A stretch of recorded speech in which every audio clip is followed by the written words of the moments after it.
What up, fam? Welcome to Skill Tree, where we learn how to do just about everything. So just a few weeks ago, I hit a milestone in my YouTube career here by hitting the 5,000 subscriber mark. And to celebrate, I set up a little gift contest where you lovely viewers made gifts out of Skill Tree, and I picked a winner out of all the ones that were submitted. Skill Monkey McKrungle Berry won with this little number, which features a clip from every episode so far. That must have taken a minute to make. So as a reward, I told him to request any project and I would give it a shot here. So because he's awesome, he requested that I make a DM screen, which leads me to one question.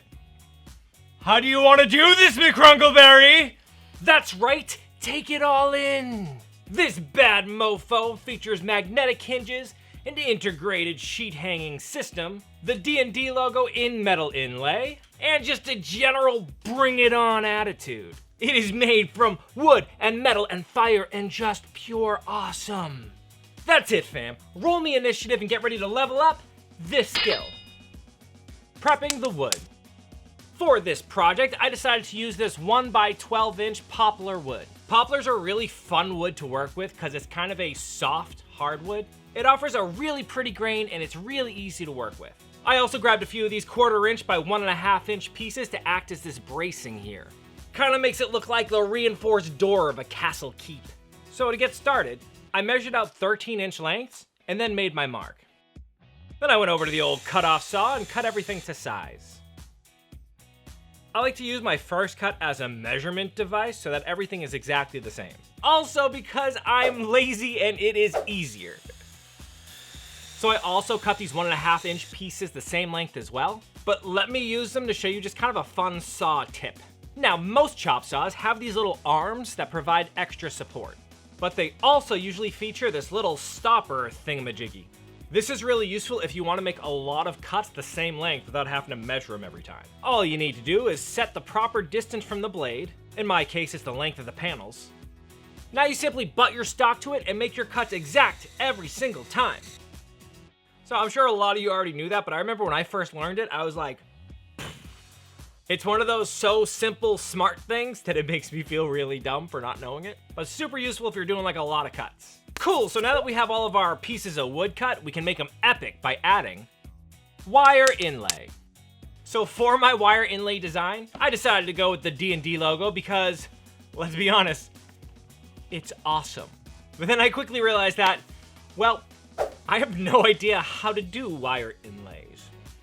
And about a half-hour worth of research later, I realized two very important things. One, I do not have the proper tools to make the inlay cuts. And two, the wire that I was planning on using is not the correct wire. I just figured I could use one of the spools that was left over from when I made my wire-wrapped jewelry. Turns out that wire is round and you need flat wire to do this correctly for reasons I will get into shortly.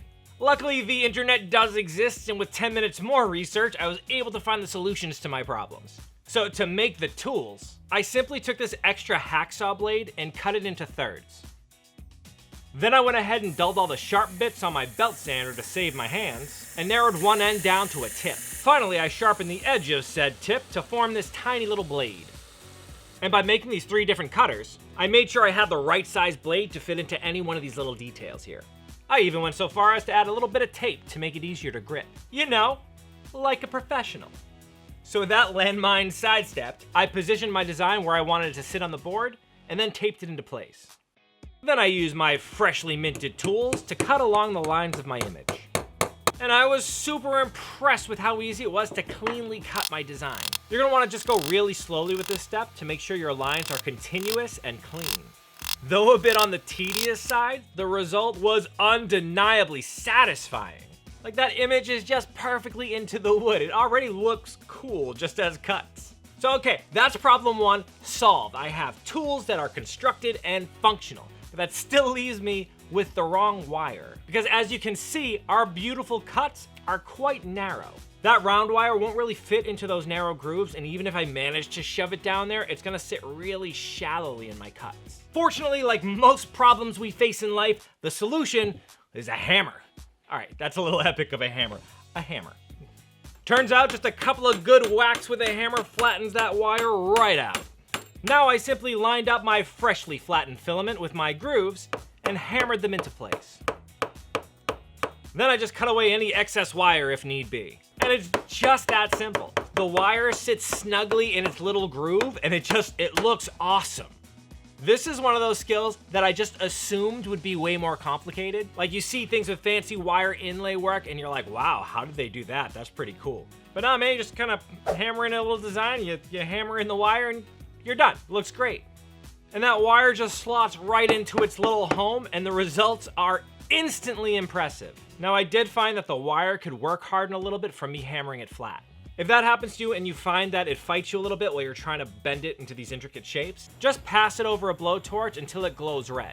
This is gonna anneal the wire, making it soft so you can fit it into those intricate little spaces. That being said, sometimes I had to use super glue to hold stubborn pieces in place as I went. And I know that feels like that's gonna look messy, but that's actually how all the wire ends up getting held in place. And those glue marks will sand just right away. I just didn't want to do it as I went because I know myself and I'm gonna get glue everywhere. You're gonna find me just glued to the DM screen, being like, oh, come on. Once I finished up though and everything was looking good, I made sure the glue soaked in around every wire. Then I sanded it all away until it looked like this. Check that out. I can't begin to tell you how jazzed I was when I saw that slick, shiny dragon gleaming back at me. You want like an instant gratification project? Wire inlay. Like I would have been content just hanging that on my wall. It looks really cool. But that wasn't the request. To make this thing into the DM screen it was born to be, we're gonna have to move on and have some fun with magnets. Now, if you are a fan of Dungeons & Dragons, what's up? We should hang out sometime. But if you are into it, you probably already know who Matt Mercer is and the perfection that is Critical Role. On the show, Matt uses this DM screen that was made by Wormwood, and it is just gorgeous. One of the coolest parts about it is the fact that the hinges are magnets. It's just such a slick idea. It makes the whole thing easy to transport. You can take it apart, you can add different parts to it, and I greedily want to steal it. Now, the barrel magnets Wormwood used to make these are actually kind of hard for me to find, but these neodymium magnets are readily available at Lowe's. They're cheap and strong, like me. I don't think that's as flattering as I initially thought it was going to be. I started by figuring out the best configuration for my panels. Then I bent them at the seams so that the edges I wanted to hinge together would line up. This way, when I measure my 1 3/4 inches down, I can mark both of them at the same time, ensuring the magnets will line up perfectly. Then I marked about a 1/2 inch in from the seam on both sides so I knew where to stop my cut. Now you can easily make this cut with just a handsaw and some chisels, but I got myself a new toy that I was dying to try. This bad boy is a little attachment that turns your Dremel into a router. And it was less than 30 bucks, so yeah, absolutely. With this beauty in hand, I was able to just plunge cut into the wood and route out the space for my magnets. No, I definitely need more practice to get my lines nice and straight, but still, it condensed like a 20 to 30 minute task into about 5 minutes worth of work. And I am constantly short on time, so lifesaver. And with those cut, I just roughed up my magnets a bit and super glued them in place. Just make sure they stick up above the edge just a bit so that the panels don't hit each other when they move. All right, this bit is very important. Magnets have polarity. If you put them in the wrong way, they will just push against each other and the panels won't stay together. So stick them together before gluing to be sure you have the right direction. Now, I'm not saying that I glued them in the wrong way the first time, but I glued them in the wrong way the first time. It was very upsetting. And as you can see, they're actually really strong. And when they're clipped together and standing up, you already have a badass DM screen. I mean, if I just saw that as is, I would buy it on the spot. But nay, I say, we are skill monkeys and anything worth doing is worth overdoing. So let's get our extra on and add in some sweet finishing touches.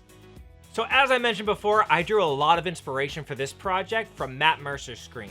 And another cool feature that I shamelessly pilfered were these awesome metal strips. And they're awesome because they allow you to hang up sheets of paper using magnets. Now you can have all your notes and maps just kind of laid out in the screen in front of you and change them at a moment's notice. I love that. Here's how to make it happen. First, I cut some 1/2 inch wide flat stock into 9 inch long sections. Then I rounded out the edges over on my sander. In under 10 minutes, I was able to mill up 3 of these bad boys. I also put in my marks where I want screw holes to go. Then it was off to the Church of the Drill Press to make them all holy. It was just an awful dad joke. I apologize.